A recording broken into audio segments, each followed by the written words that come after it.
What is up, YouTube family? So I am currently in Paso Robles, California. I've flown all the way out here to meet up with the man Tommy over at Rhino carpet cleaning to learn, obviously, the business of carpet cleaning. So we're going to be doing a ride along today.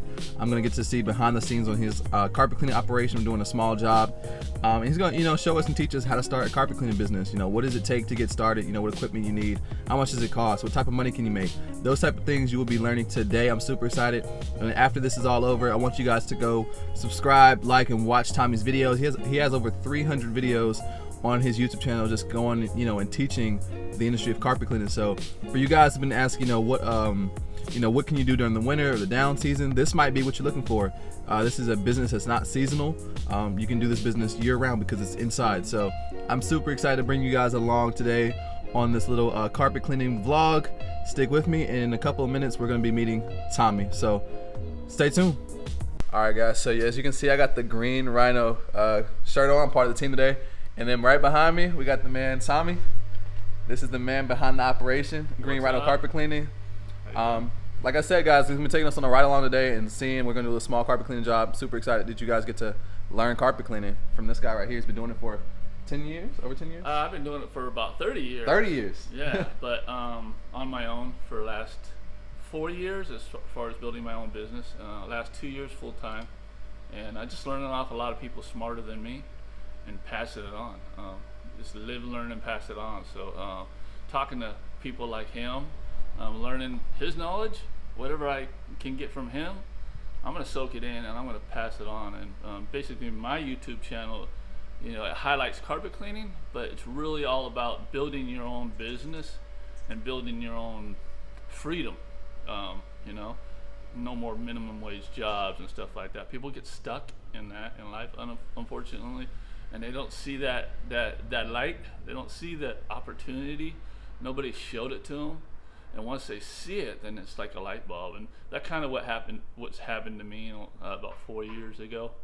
No, actually about 10 years ago. But I started other business. But I'm so glad that I just decided to go with the carpet cleaning. It's always been in my back pocket. It's always been something I've known, but I thought, I need $50,000 for a truck mount, so I just never did it. And that's the way most people are, they think too far ahead when you can just buy smaller and build your way up. Same as pressure washing. It's the same thing. The two businesses have a lot of similarities, so you can pretty much mirror what I tell you to what he's telling you. Especially when it comes to building your business and customer service and the tools. Yep. So you guys will get to see, behind the scenes. Later on, we're gonna be doing a video talking about, from both sides, pressure washing, carpet cleaning. So you guys will get to definitely get a perspective on both businesses. And as you see, there's an age gap here, but it doesn't matter. Whatever business you want to do, it's never too late to get started. He said it's 4 years. Right? 4 years ago, you took it full time. Well, I started part time and took it full time 2 years. 2 years ago. So, when you want to adjust in life, try different things. You might mess around with pressure washing, might not be your thing, but then you get into carpet cleaning, that might be what's for you. So, stick with us today, guys, and you guys will get to see some carpet cleaning. Let's go.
finish up the job for the day. Small job, took only about 40 minutes. So you guys got to see some of the process, pre-vacuuming, doing this, spraying down the solution, agitating, and then going through with the rinse.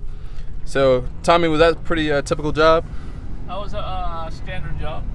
That was a job without any staining problems. Stains are by definition permanent, but nowadays we have different solutions that'll take it out most of the time. So I did hit a little coffee stain there, and I used 20 volume. Don't need to even bring it up to the customer. Easy one to fix. But most of the time, that's pretty much it. You depend on your chemistry to do most of the work. The chemistry is really, really important in this business. And then you agitate in the high traffic areas like we did, and then extract, and your final results are going to be at the maximum. As long as you do those processes, you're going to get your maximum results. And what you want to do in this business is impress your customers to where you can retain them. So, and that's what I did in the past, because this is a repeat customer. And and he liked the job this time. So that's pretty much it. Other than if you go to a house and they have pet problems, odor, then you would apply some enzyme to it and stuff like that, which is more of an upcharge for all that stuff. So that was pretty standard right there. Nice. So a job like that took it. Well, you said it would took you about an hour by yourself, right? So obviously you had some help there. I was vacuuming and whatnot. So how much would a job like that typically pay out, or where would you want to be? There was $125. That's about the smallest jobs I ever do. I rarely get jobs that small, but $125 is 2 areas in a hall: living room, dining room, and hall. But it took me an hour. Took me and Isaiah 40 minutes. So typically, a normal house would be a normal clean is about 220, 5 areas, and it would be around between 220 and 240. Nice. So it would take about an hour and a half. So every business has like a cost of goods. So so you have your now what is your profit on that? Like what would it cost? How much does that job cost you to do? I guess what I'm saying, like as far as chemicals and gas. Like what's the total cost of doing that job for you? Cost me in solution about 80 cents. Nice. Nope, excuse me. I just did the numbers on this. $1. It took me $1, and that was it. And Wow. just my equipment. That is not bad at all. So typically, guys, in pressure washing, we're gonna use at least $15 in solution and bleach on top of your gas. And besides that, I mean, it's pretty much your main cost is maybe gas, soap, and your SH. But yeah, so that's not bad at all. So most of this business is just your labor then, right? Yeah, it's all labor and tools. You invest in tools. With this trade, you become a tool junkie. Whatever tool, for me, is whatever tool is going to do the best job and be efficient at the same time. Meaning it's not going to take too long. Right. So that's how I am with my solutions and my tools. So you get to be a tool junkie. So it's just kind of going through tools and figure out which works best. So it's your investments in your tools. The chemical cost is nothing. I mean, literally. Yeah, I did run my van. So whatever my van would have, maybe we ran it for probably only about 20 minutes. So maybe that would have been about $2 or something. So maybe it would have been about $3 total. $3. So think about the fuel charge. But other than that, pretty much all profit then. yeah. Nice. So when you first started, you didn't start off with a truck mount, did you? No, started out with portable. When I first started carpet cleaning, it was just a portable, very low PSI, no heat, and we actually used to put the chemical inside the portable machine, and the cleaning solution would come out of the sprayer, so it'd all be done at one time. There would be no dwell time, there'd be no agitation. It's like the prehistoric way of carpet cleaning. So that's how I started out. And then I went to VLM, which is I worked for ChemDry. It's low moisture cleaning, and I worked for them for years when I was younger. Ended up moving, got out of that, and always had a portable on the side. So I had a portable. I used to do side jobs, but I was still stuck in the Stone Ages. I wasn't educating myself, until I just one year I just decided to focus on it, and I started educating myself. And thank God for YouTube and the internet, because if it wasn't for that, I wouldn't be here now. I used it for inspiration. I watched other carpet cleaners, watched what they did, and just got inspired.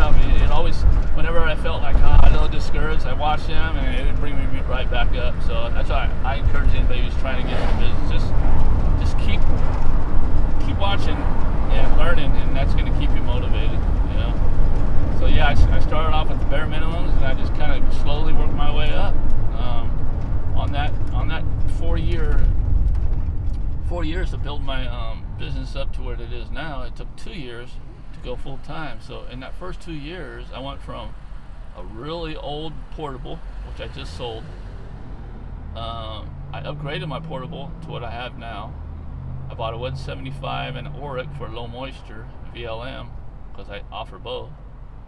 And I started saving money, and then I used a little bit of credit.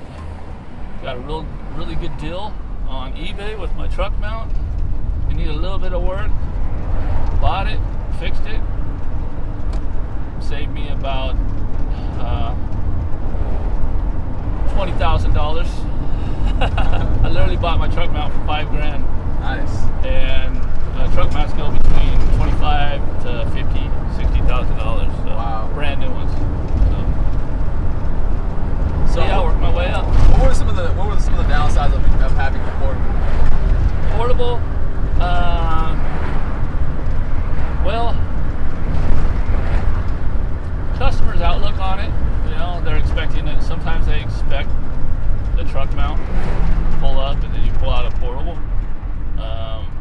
Most people don't care as long as it's clean. And that's what I always did. Is I always gave them 100% money back guarantee. I've never had to give my money back. So portable is just fine as long as you got the proper chemistry and you're doing your agitation.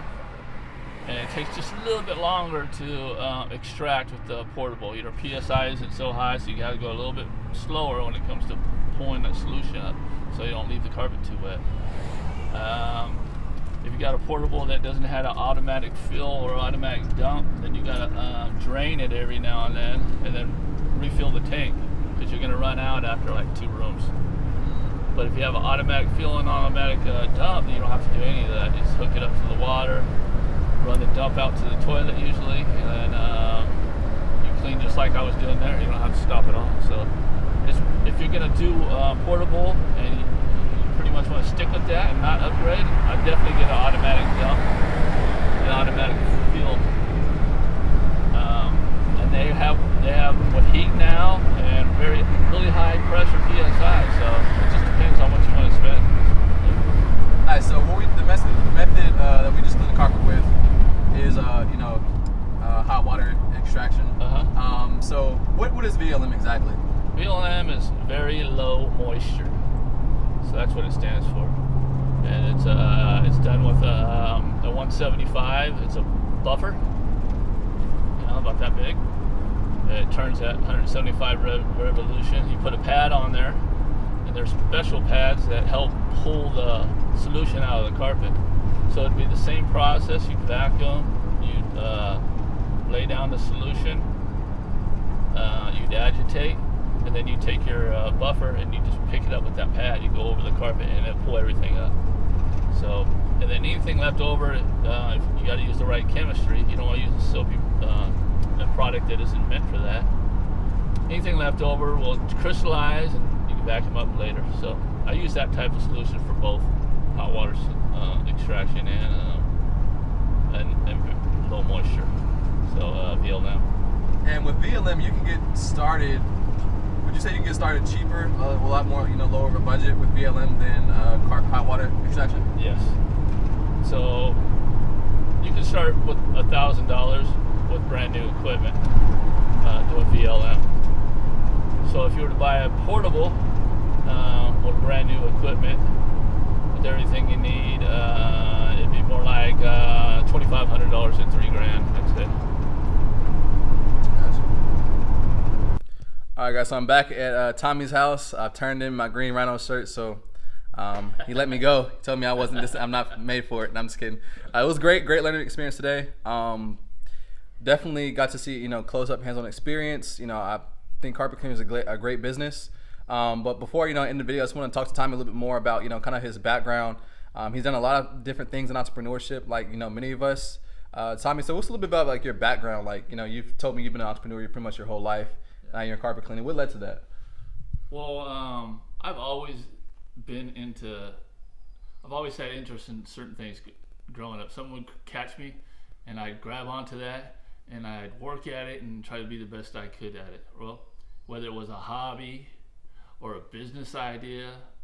I started out as a kid too. It's funny you said selling candy. I used to sell candy when I was a kid too, gum and gnarly. And I used to have my locker full, in junior high. And went around mowing lawns, knocking on doors, mowing lawns. I was saying nowadays if kids were to do that, they'd probably make a killing, I mean, it's a lot cheaper. But me and my friends would go knock on doors, mow lawns, go out for the weekend to the movies and stuff like that. Then it kind of grew from there. Then I got caught into the old 9 to 5, and started out carpet cleaning when I was 17 years old for locally around here for steam cleaning using portables, and carpet. I wasn't really taking it too seriously. It was just something that I had a job doing. Then I moved to the city, and then I worked for Chem Dry, and it was a VLM, and it was just a job. I just figured I'm never going to be able to afford this equipment. So anyway, kind of moved back to this area, started working full time as a machinist, but I always had a portable on the side. So I do my house whenever we were moving. I do friends for them, but my solutions were in the Stone Age. Just the whole process was in the Stone Age. I didn't educate myself until 4 years ago. But before that, I had went to school at 40 years old. I had got my GED at 35 years old. So my younger years was running around being wild. I'd say I was young and dumb. Kind of snapped out of it in my 30s and got my GED, and then I went to a trade school for 3D animation. Although I did not follow through with I graduated, but I didn't pursue the career because the career, it wasn't for me. I wasn't too into video games, didn't want to move to the city. But while I was at school, something clicked. I just kind of looked around, and I was getting straight A's in school. I was not a straight A student, not even close. But my whole mentality changed, and something clicked. And from there on out, I thought, you know what? I can do it. I can do whatever I want to do. I just got to go for it and educate myself. And that's what I was doing in school. I was educating myself and interested in it. So from there on out, I took my design stuff and I opened a home-based screen printing business, making T-shirts. Did that for about 2 years and didn't like it. Just a bunch of little things I didn't like about it. I liked the final product, but I didn't like the whole deal. So I sold that. Then I started importing, and then I was into motorcycles, sports bikes, and I started looking for motorcycle fairings. And I noticed that all the motorcycle fairings local in the United States were very expensive, but from China you can get them really cheap. It took 2 months. So I ran into a little bit of money. I imported a container of fairings over here, paid some people to do a big website for me, and started selling fairings in the United States at Chinese prices, but I can get them to my customers within a week. So great business model, but a lot of taxes, sales taxes, a lot of fraud online. It became to be a headache. I still have 1, 2, 3 fairing sets still there. That's all I got out of a whole container though. Okay.